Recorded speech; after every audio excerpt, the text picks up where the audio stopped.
Welcome back, everybody. 3 of the Republican candidates for president are signing on to a new marriage pledge. The pledge is from the National Organization for Marriage and says, among other things, that if elected president, they'll send a federal constitutional amendment to the states defining marriage between a man and a woman, defend the Defense of Marriage Act in court, and appoint a commission to investigate any harassment of people who support traditional marriage. The candidates who have signed on include Mitt Romney, Michelle Bachmann, and Rick Santorum. Joining me now to talk about this is Brian Brown. He is the president of the National Organization for Marriage, and John Lewis, who is legal director for Marriage Equality USA. Gentlemen, good morning. Brian, I want to start with you. Your organization is about to kick off a bus tour in Iowa to promote family values. However, in the pledge that you had these 3 GOP hopefuls sign, it didn't say anything about divorce, which is a big factor and something that is an enemy of marriage. The general figure for the divorce rate is now between 40 and 50%. So why didn't you have anything in this pledge to prevent divorce? Well, obviously, divorce is a big problem in this country, and Maggie Gallagher, our chairman, has done a lot of work focusing on the need to strengthen our families. But same-sex marriage is a big issue in this country. There is a concerted effort to use the courts, legislators to overturn the will of the people. And whenever the people of this country in any state have voted on this issue, they voted to protect marriage. So it's an important issue on the federal level, and we're very excited that not only 3, now a 4th candidate has signed on. Tim Pawlenty, we got word last night, is signing on. And we're excited that they're willing to stand up and listen to the people of this country to protect marriage. John, in an article in U.S. News and World Report suggesting the correlation between legalizing same-sex marriage and lower divorce rates for states that recognize or perform gay marriages, the rate is 41.2%. But for states that don't, it's 50.3%. In Massachusetts, where same-sex marriage was legalized in 2004, the divorce rate went down almost 21%. What does that tell you? It tells us that this movement for marriage equality is truly about our common humanity and the common instinct to love another human being and to want to have kin and family and to have your family recognized fully with a legal marriage. And I can say from a personal perspective, as an example, my husband Stuart and I, we've been together for 24 years. And for many of those years, we didn't have any rights and recognition for our relationship. But in 2008, we were able to legally marry in California, surrounded by friends, family, all of our living parents who were then in their 80s. And it was just a tremendous time for us.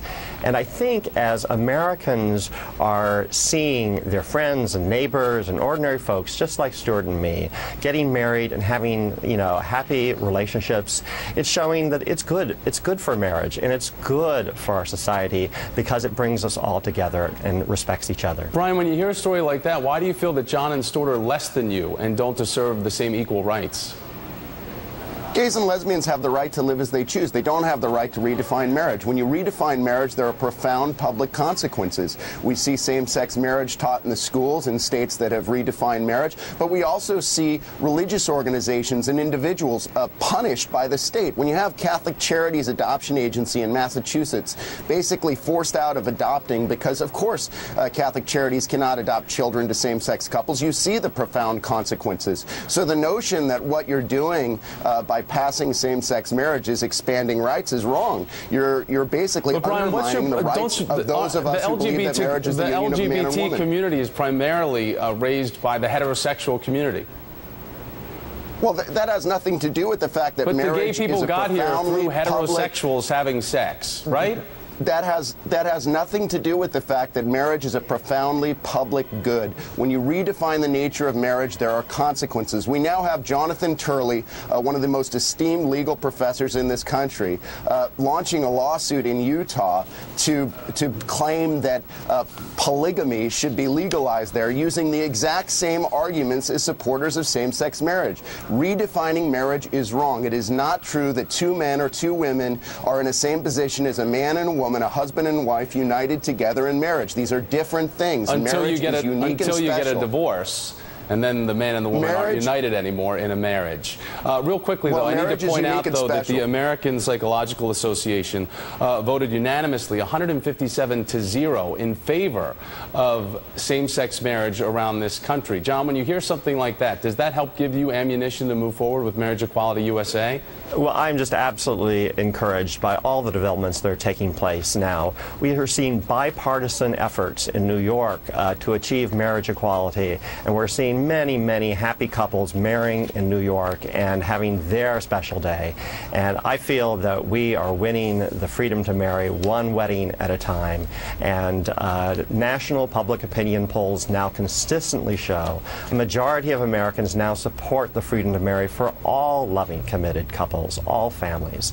And so I see our movement going forward, and we're seeing strides on the national level, both in Congress and in the courts, to finally end this exclusion of lesbian and gay couples from the federal rights of marriage. There are over 1,000 federal rights and responsibilities that protect families that we are unfortunately being denied. So we see everything moving very positively forward. Brian, this is simply untrue. If supporters of same-sex marriage really believe the public is on their side, why are they so against people voting on this issue directly? It's simply untrue. The American people oppose Brian, as you know, marriage. if the majority voted on the social issues of the minority, black people wouldn't vote, interracial marriage would not be legal, and women wouldn't have the right to vote. This is a totally false comparison. So these are apples and oranges, and the people of this country know that. We got to wrap it up there, gentlemen. Brian Brown, John Lewis, thanks for your time today. Thank you. Thank you very much.